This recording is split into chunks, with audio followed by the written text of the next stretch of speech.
Hello everybody, welcome to Leeds Wine TV. I'm your host Mark Fusco here for another episode, and hopefully better than yesterday's. Alright, so what I have here today is the Barefoot Moscato out of California.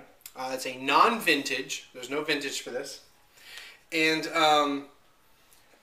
this was given to me by a good friend of mine, Bill. And not really because, he's really into wine and he was trying to give me a great bottle of wine. It was just he doesn't really drink wine, and a friend of his,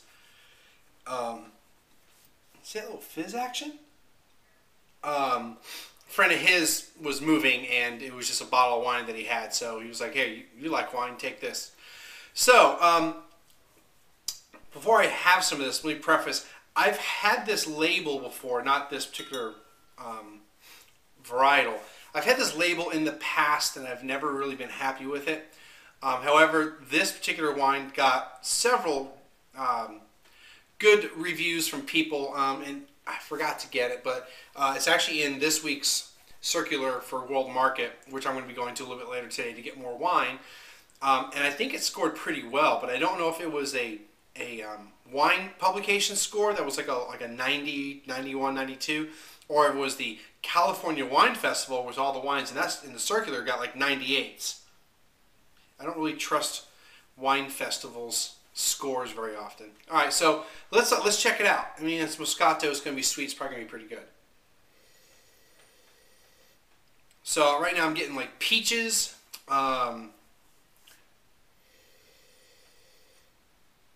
Lots of nice fruit in there. Really pleasant nose.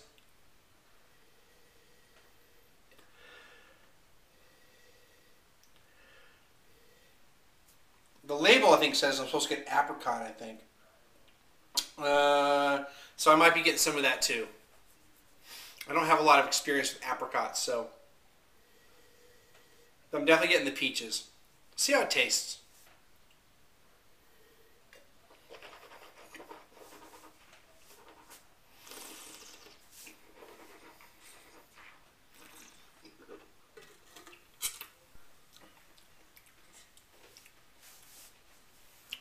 Pretty good, but it's all that it's the sweetness of it. I mean, it's not sugary sweet. It's not really like, oh my god, this is so sweet. It's got some sugar to it. It's got a little bit of acid.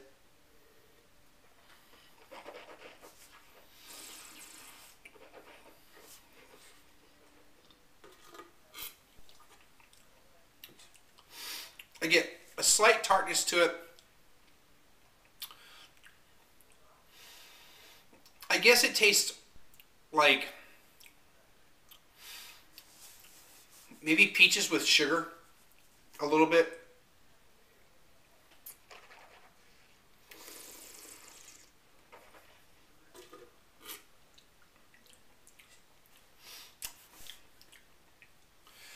Yeah, I'm getting kind of that peach and sugar flavor to it. It's got a little bit of acid. So, that's actually good, and it had a little bit of fizz to it when I poured it. So, don't really have any fizz right now. So, I mean, it's not bad. I don't think I'd be giving it 90 or anything like that. Most of the scores I saw were mid to high 80s. That's probably where I'd go with it. I did see a few people give it some really low scores, and I think it comes down to a personal preference. Sweet wines are sweet wines, and it's not bad. I'm going to be of the opinion that it's probably an 84 point wine. It's not my style. I mean, I've had some Moscato that I preferred. I've reviewed it on the show. I just liked it a little bit better. I don't think it's a bad wine at all. I think it's 84. I think what it is it kind of disappears really quickly. You get that bit of sugar, and you get that initial, ooh, this is kind of sweet, and then it just fades really quick. I feel it's kind of thin. There's not really much to it, and I kind of expect a little more body out of the wine. So it's not bad. Price, I didn't tell you about the price. These are normally in the $5 to $6 range.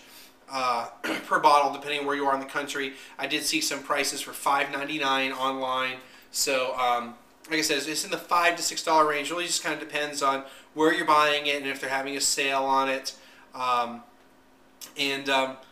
You know, there aren't many Moscatos out there for $5, $6. So, I mean, it's not like I'm going to say, well, you can get this same bottle for $6 elsewhere and it's going to be better wine.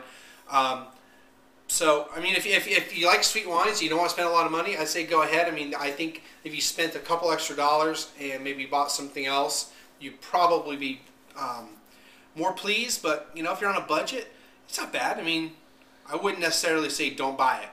I say if you like sweet wine and you're on a budget, get it. All right, so something about the brand. This was founded in 1965, but the guy that was in charge of it, or who was the winemaker, also had some premium wines, I guess, that he either sold or made. In 1973, he decided to concentrate on that, even though apparently Barefoot was doing really well, was outselling his premium wines. And so he kind of just didn't do anything after 73. He just kind of like let it sit. From what I'm gathering, it means he didn't make any wine under the label. Some people came in, they bought the name. 1986, they bought it, they relaunched the brand. So it's been that way ever since. Like I said, I mean, it's nothing earth-shattering, but I wouldn't say, you know, I'd say buy it if you see it at the store and you want something kind of sweet, and you know, it's $5, $6, you know, upwards of $7. I'd say go ahead and take it, you know, buy it, and you might enjoy it. That's it. Oh, the grape Moscato. Just so we kind of cover this, Moscato or Muscat. You know, if we remember the sommelier school from the Loire Valley, Muscat is kind of a generic name for a lot of different grapes. There's a lot of versions of Muscat. This is most likely the Moscato Bianco, or which is the same grape they use in the western part of the Loire Valley, but it's the Italian name for it. There are other Muscats, and so if you see the name, there's not just one grape. There's quite a few different grapes. There's actually some red grapes, and they call them black Muscat.